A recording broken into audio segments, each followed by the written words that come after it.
whatever she decides next. Has the ability to impact an entire country in ways no one could ever imagine.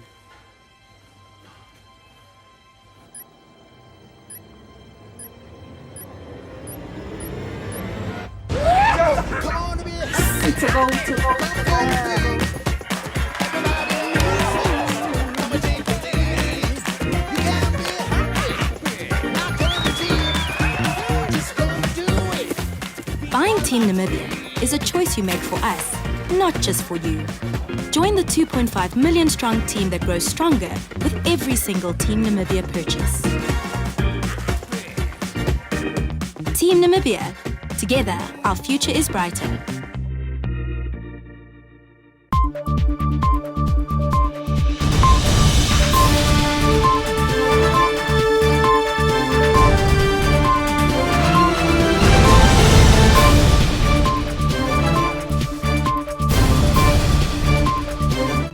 Good evening and thank you for joining us on this Thursday edition of Primetime News. I'm Ishmael Mukvonda. Leading our news, on Tuesday, President Dr. Hage Geingob hosted Dr. Victoria Kwakwa, the World Bank Regional Vice President for Eastern and Southern Africa, at State House. In a statement released by the presidency, Dr. Kwakwa commended Namibia for its achievements since gaining independence and recognized the shared challenge of unemployment across the African region. She highlighted Namibia's dedication to green industrialization as a promising avenue for job creation. Dr. Kwakwa emphasized the importance of domestic employment, local procurement, and value addition to materials before export as effective solutions to promote and enhance equity in the country over time. Furthermore, Dr. Kwakwa expressed the World Bank's readiness to establish a partnership that aligns with Namibia's needs and supports the implementation of the second pillar of the Harambee Prosperity Plan, which focuses on economic growth, industrialization, job creation, poverty alleviation, and sustainable development. Africa's aspirations to lift its population out of poverty and foster economic growth through accelerated industrialization and agriculture can only become a reality if there is secure, sustainable, and affordable access to sanitation and clean water. This statement was emphasized by Minister of Agriculture, Water and Land Reform, Kalle Schlettwein, during his address at the opening session of the 23rd African Water Facility Governance Council meeting in Swakopmund. This event coincided with the 7th edition of the Africa Sanitation and Hygiene Conference, Africa San 7, held on Wednesday. In all these meetings, it is correctly stated that Africa has the most youthful population. It is right to say that Africa can become the breadbasket of the world, and it is very appropriate to reiterate that Africa has a resource base that should enable us to achieve industrialization and prosperity for all. Unfortunately, however, it is equally correct to state that the development, investment and financing of sanitation and water on the continent is regressive. Instead of increasing and improving our ability, it is declining.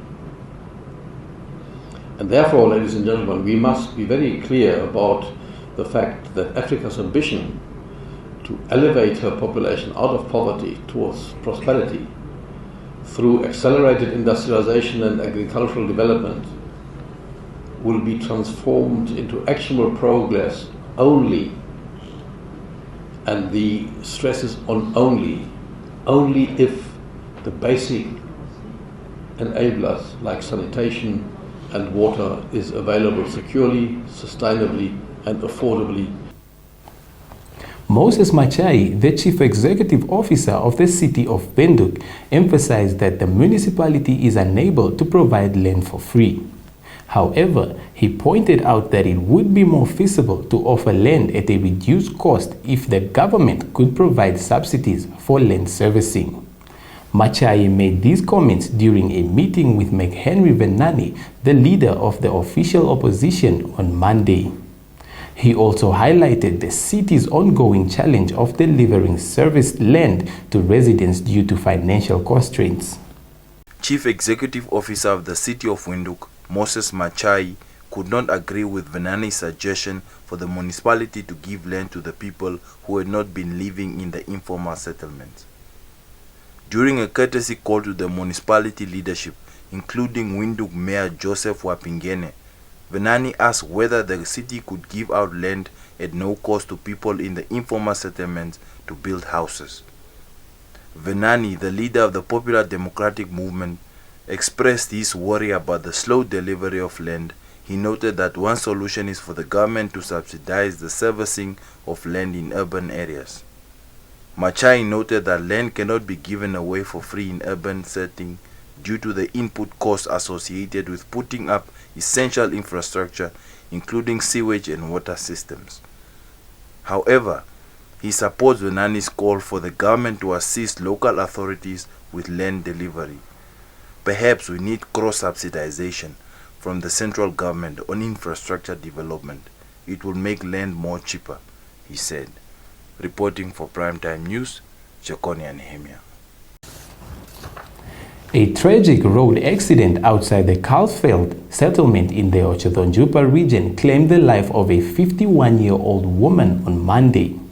Namibian Police Force Head of Community Affairs in the Otjozondjupa region, Inspector Maureen Beha, confirmed the incident during an interview with Nampa on Tuesday.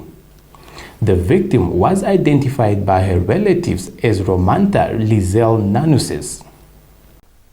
The vehicle she was traveling in allegedly overturned approximately 21 kilometers east of Kalkveld from the direction of Otjoarongo around 3:30 on Monday. Nanusis succumbed to her injuries while being transported to the Otjoarongo State Hospital, while her twin boys aged 3 and an adult man who was with them in the vehicle sustained slight to serious injuries, said Mbeha.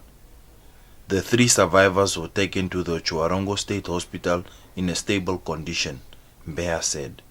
It is still not known who was driving the vehicle between the 2 adults, since all 4 occupants were found thrown out of the vehicle, said Mbeha. Police investigations into the matter continue. Reporting for Primetime News, Jekonia Nehemia. Stay tuned for our upcoming Primetime Biz segment.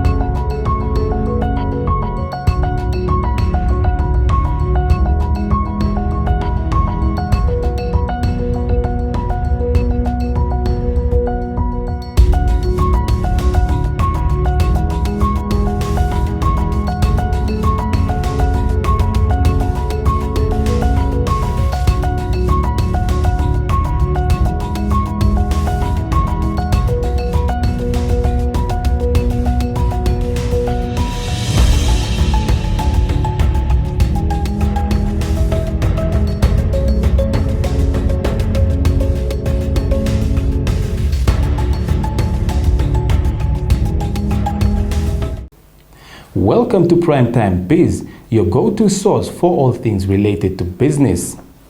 In a recent development, the Turkish Cooperation Agency, TICA, delivered 4 digitally renovated rooms to Parliament on Tuesday. Speaker of the National Assembly, Professor Peter Kashavivi, stressed during the handover ceremony the importance of e-Parliament, emphasizing its role in fostering a dynamic and interconnected legislative body.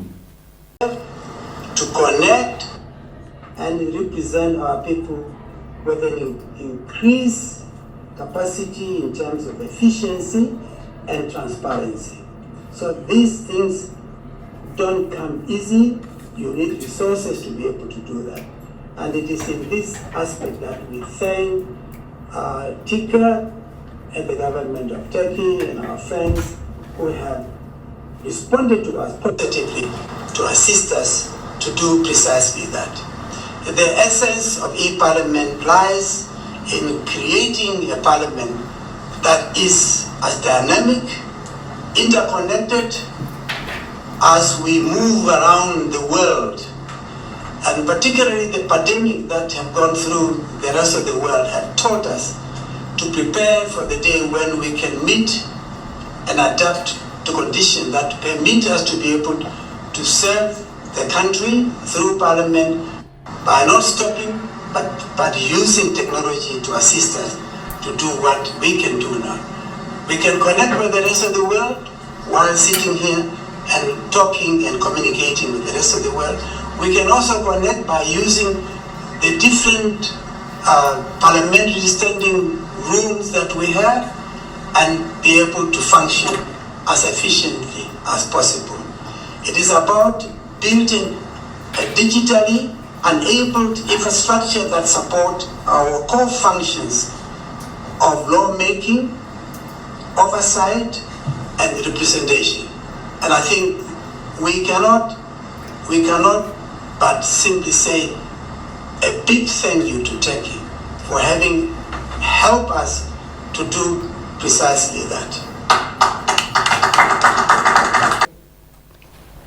During a cabinet committee briefing in the capital, Minister of Urban and Rural Development Erastus Uthoni announced on Wednesday that there are ambitious plans to formalize 60% of the country's informal settlements as part of the housing project scheduled for 2024 to 2028. Here are further details on this story. Now, what are the expected impacts? We are saying at least 60% of the existing informal settlement will be formalized. That is what we are focusing on, and that is what we want to see.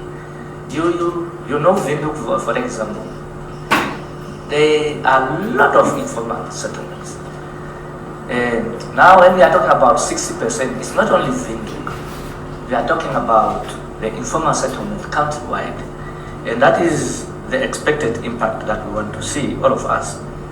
And we are saying an estimated of 347,000 plots be delivered within a period of 5 years. That is from 2024, 2028. And that is our focus. But this requires the efforts of everyone, because the tendency sometimes is people are only thinking that government alone do it. You can't achieve all this alone. So we are trying to mobilize and sensitize each and everyone to be part and parcel of this. We are currently facing technical difficulties with our weather information, and regrettably, we cannot present tomorrow's weather update. Our technical team is diligently addressing this issue and will promptly deliver the latest weather forecast. Please stay tuned for your economics roundup.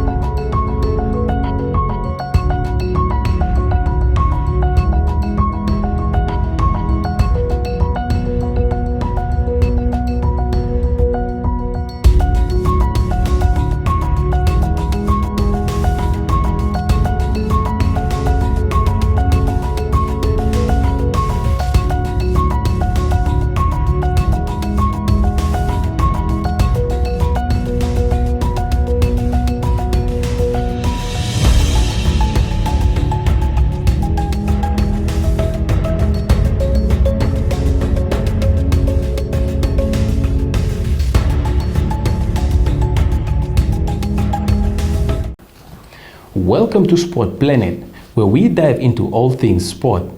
The segment commences with Champions League football. Sevilla boss Diego Alonso has challenged his players to avenge their Champions League loss to Arsenal when the Spanish side meet the Gunners in a crucial Group B clash later tonight. Defeat for the reigning Europa League champions would leave their chances of reaching the Champions League knockout stages hanging by a slender thread. Arsenal are top of the group after their 2-1 win at Sevilla a fortnight ago, while Alonso's men sit 4 points behind them in third place with 3 games to play. Alonso believes Sevilla deserved more from their last encounter with Arsenal, and he wants his side to prove a point when they face the Premier League title chasers in North London. Hopefully Gabriel will be back very soon. I think the best players we all want enjoy them on the pitch. First of all, that hopefully is nothing too much for him, but we're speaking about Arsenal. They have amazing 20-25 players, so tomorrow he could be on the pitch. There will be another guy ready for his opportunity. So I think his coach there, he have not so big problems, so his team will be ready. The moment you have a chance in football to put it to bed, do it. We're going to have to do a lot of things right tomorrow and then the right to win it against a really good team with enormous experience in this competition. And we have to prove it tomorrow in front of our people, how excited we are to play that game and what it means for us. The Football Association will not take any action against Alejandro Garnacho over the Manchester United winger's use of gorilla emojis in a post about Andre Onana. 2 weeks ago, the goalkeeper produced a stoppage time penalty save to secure a 1-0 victory against Copenhagen in the Champions League group stage. Garnacho later uploaded a photo on X, formerly known as Twitter, of the United players celebrating with Onana, along with a caption featuring 2 gorilla emojis.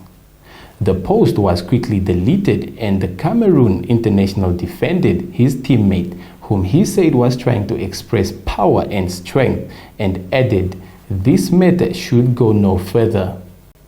The FA has punished players in the past for making racial references on social networking sites, but will not be taking any action against Garnacho. An FA spokesperson said, "We have concluded an investigation in relation to a recent post on Alejandro Garnacho's social media." Stay tuned for your sports roundup.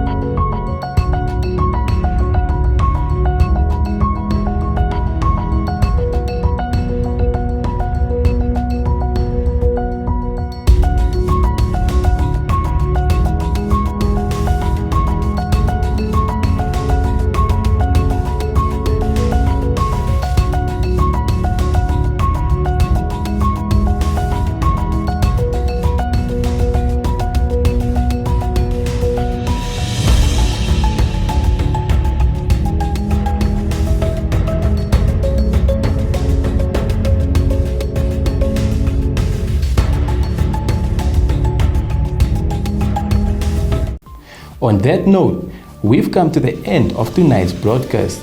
Join us once more tomorrow for the Thursday edition of Primetime News. Be sure to subscribe to our channel to stay informed about the latest developments both at home and abroad.